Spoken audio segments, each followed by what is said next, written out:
And so now it's my pleasure to introduce our next speaker, Larry Katz. Larry is the Elisabeth Allison Professor of Economics at Harvard University. I also want to take this moment to thank Larry for his nearly 10 years of leadership at JPOW North America. Along with Amy Finkelstein, Larry served as one of JPOW North America's founding co-scientific directors and played a huge role in growing our organization and also launching an enormous body of new research on effective ways to improve social policy. And so please join me in thanking and welcoming Larry.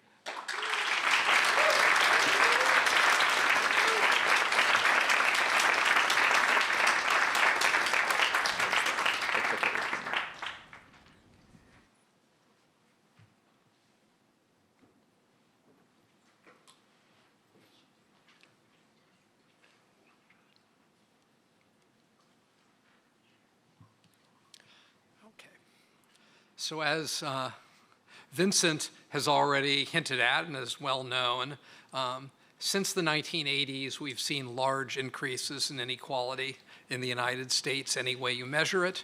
And a major factor in that inequality has been the growing divide by education, particularly between those who get college degrees and those who don't. In addition to the large increases in inequality and education divide, we've seen an increasing sense that the pathways that used to exist for upward mobility, which Vincent showed has declined, are increasingly not present for non-college workers in the United States.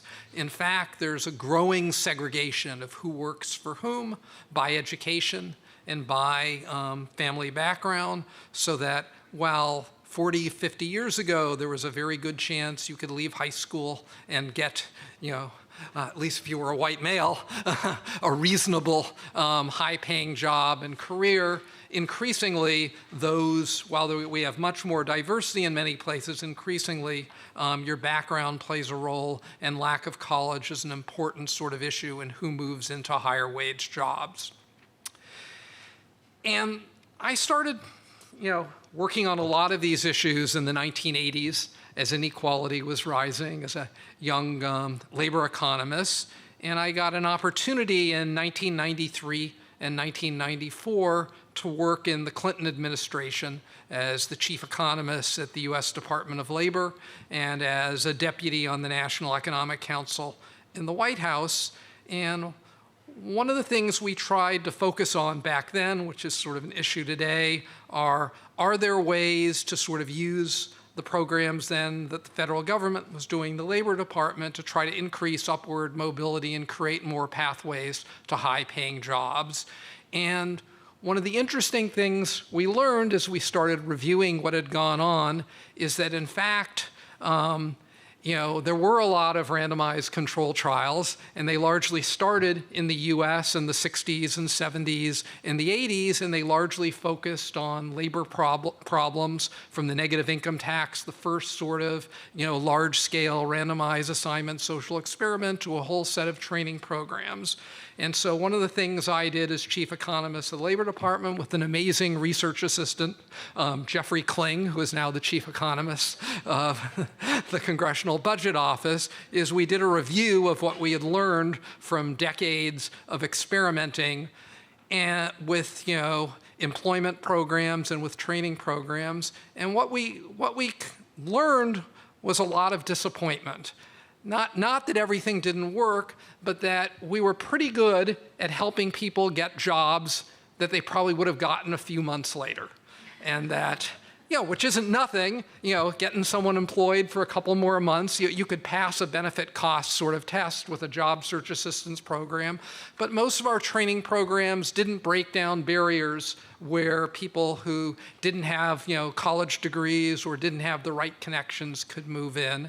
And we saw snippets of evidence that there might be another approach. Clearly there were high returns to greater financial aid, getting people through community college and four-year colleges, but for those who didn't thrive in traditional education, we saw snippets. In fact, there was one program called the Center for Employment Training in San Jose, California, which showed up in two different randomized evaluations, one for disadvantaged youth called the Job it wasn't youth build. I'm getting my programs correct, but it was the version of the Job Corps that wasn't residential, and another for a welfare to work program. And in both programs had stunningly high rates of return of persistently increasing earnings.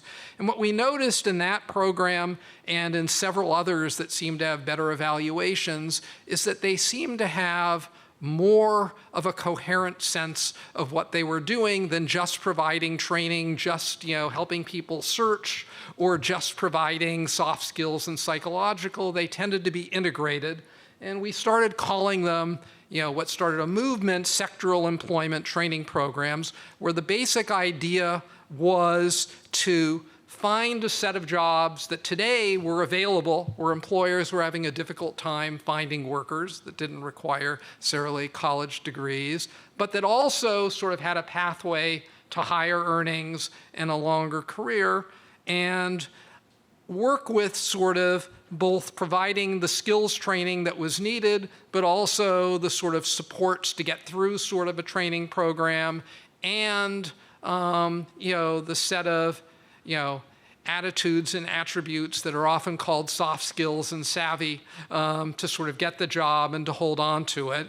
And what we were finding is that seemed to be a sweet spot that might actually have more persistent effects. And a lot of NGOs and local governments were seeing the same thing at the same time. Rather than the job training system being a pathway to low-wage jobs or subsidies to lower-wage employers, what if you could push it to move up to higher jobs?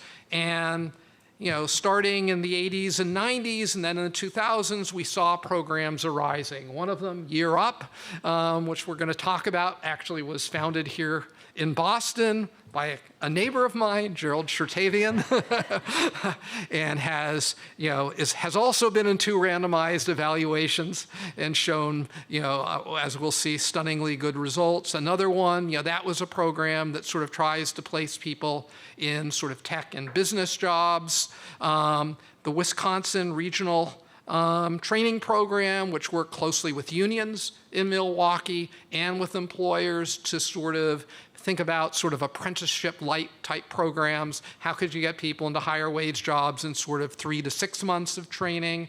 And a host of other examples, such as Perscolas in the Bronx doing IT sort of training. And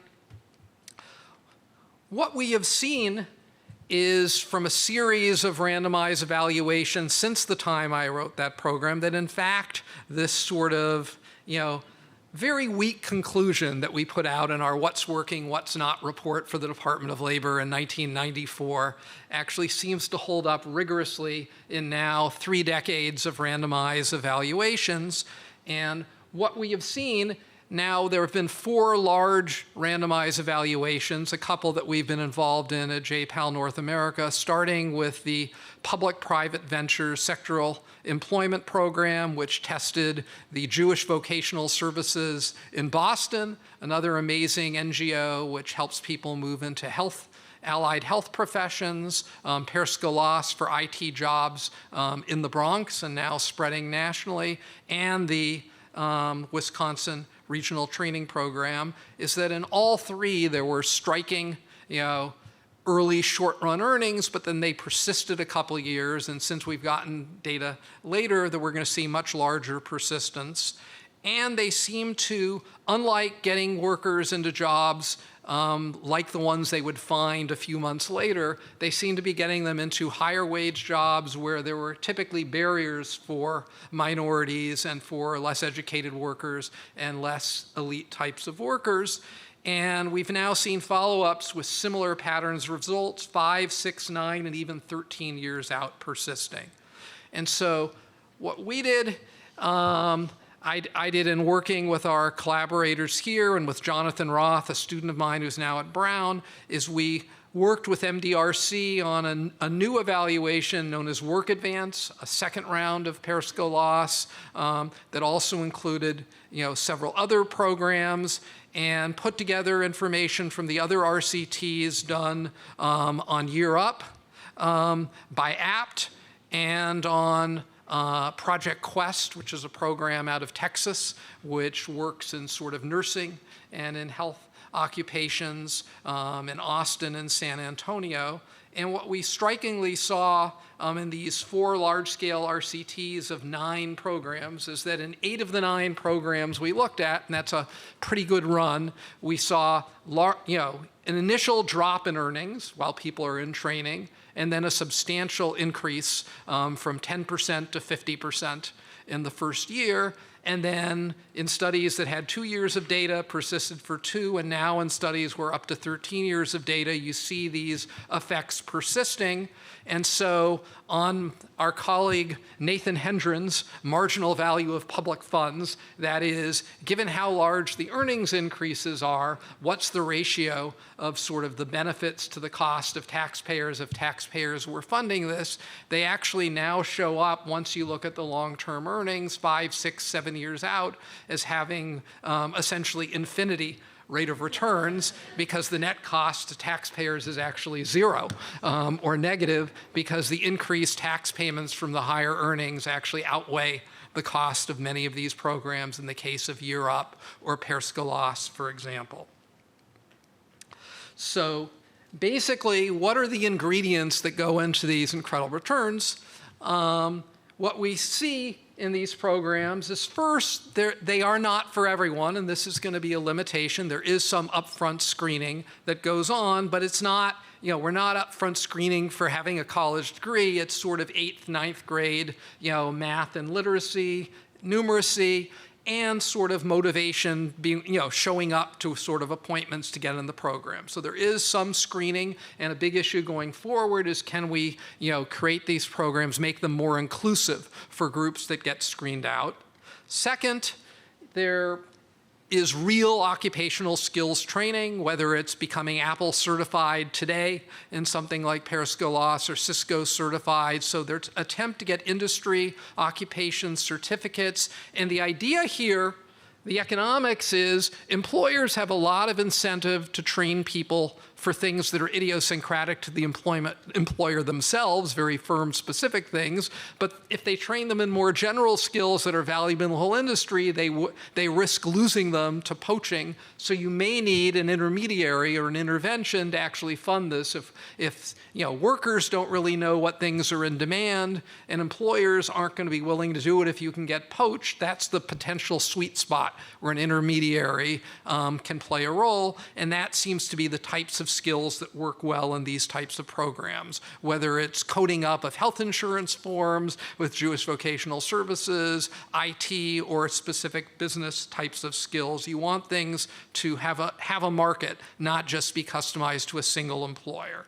The next key aspect is combining this with sort of career readiness, soft skills training, and in addition, helping people overcome the barriers, whether it's childcare, whether it's some financial support, whether it's short-term shock, so wraparound sort of services. In addition, strong connections to employers. You have to sort of act, initial job development and placement, getting a consortium of employers interested is important. And finally, some help financially for people while in their program, devoting full time to training. So programs that have these elements, and there's an additional element, is you need to be targeting reasonably high wage sectors. So the one program that didn't show an effect basically succeeded in getting people jobs in the pest control industry, but it turns out that the pest control industry does not pay a particularly high premium relative to other jobs you could get without the training. So what you can then see is an example of how these things work with Year Up, which is one that's been studied, sort of most intensively and has been in 2 RCTs. And what I'm showing there is in the latest RCT done by Apt Associates, linking stuff to unemployment insurance earnings records. You see in the year of, the treatment and control group are sort of on a parallel trend in the short period before. So this is a program of 6 months of skills training, 6 months of an internship, and soft skills training intervening it. Tries to get jobs in the IT sector and in business and in health. And what you see during the training period, there is a dip in earnings, the famous Ashenfelter's dip. There are opportunity costs to training. The control group does earn more, but the instant the program is done, you see this 50% jump in earnings. The absolute gain in earnings persists. The percentage amount goes down as the control group gets better, but it's still almost 30% 7 years out. And in more recent work that Raj Chetty and I have been doing, working with Europe and Kadim Noré, we see this continues out through 13 years. So there are huge rates of return to this sort of program. And if you look at the mediating factors, it's really getting into these higher wage jobs that almost no one in the control group gets into. So you're doubling the share employed in IT, and almost doubling, essentially doubling the share getting jobs in high wage business and finance. And so now that we have a large amount of evidence on this program, what we're seeing is a lot of policy interest in trying to expanding it. Coming out of the original public-private ventures sectoral employment study in 2009, 2010, which I helped set up and was on the advisory board on, we saw that the 2014 Workforce Innovation and Opportunity Act encourages states and localities to develop programs along the sectoral employment sort of model. The Biden administration has been pushing this. The American Recovery Plan created a Good Jobs Challenge led by Gina Raimondo, the Secretary of Commerce, taking some of the discretionary funds for essentially trying to motivate local governments and NGOs to set up evidence-based programs on the sectoral employment model. Similar sort of private efforts, Google.org and Google have set up a $100 million Google Career Certification Program where the providers, working with social finance, and the providers are Year Up and Merit America, which operate on the sectoral employment model. And similarly, the CHIPS Act is including as some of the criteria setting up pathways to high wage jobs in the chip and supporting industries through sectoral employment programs. So how I want to conclude is, this is sort of a model, I think, of sort of, pushing for the evidence and trying to think about the mechanisms and putting together RCT evidence with a lot of cooperation from a tremendous group of NGOs and local governments. And the ability to synthesize this that JPAL North America and our team has done has meant that it's gotten a lot of attention and is starting to have some real world impacts, both in public sector actions and in private sector. And where I want to sort of finish up is there's still a lot to be done.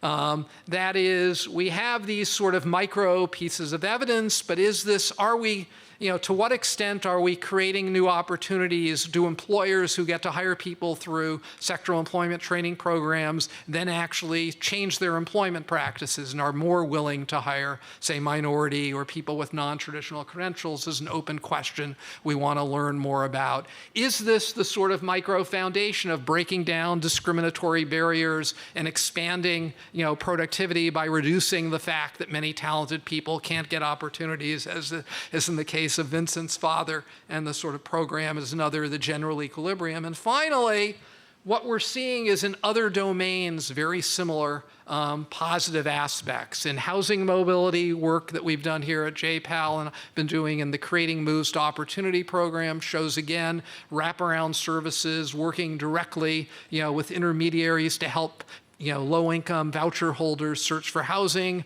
leads to a 5-fold increase in the share who can move to higher opportunity areas.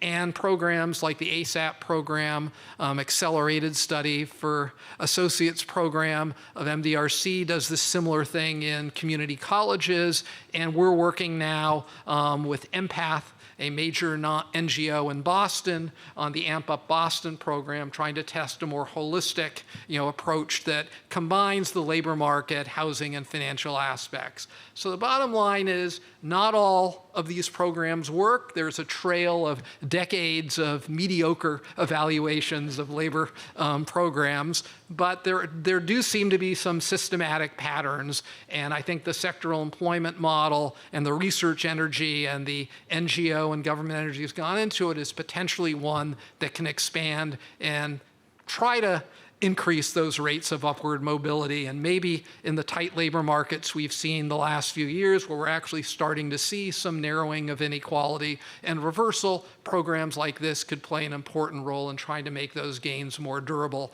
than just the current tight labor market. So I guess we're open to questions, is what I think.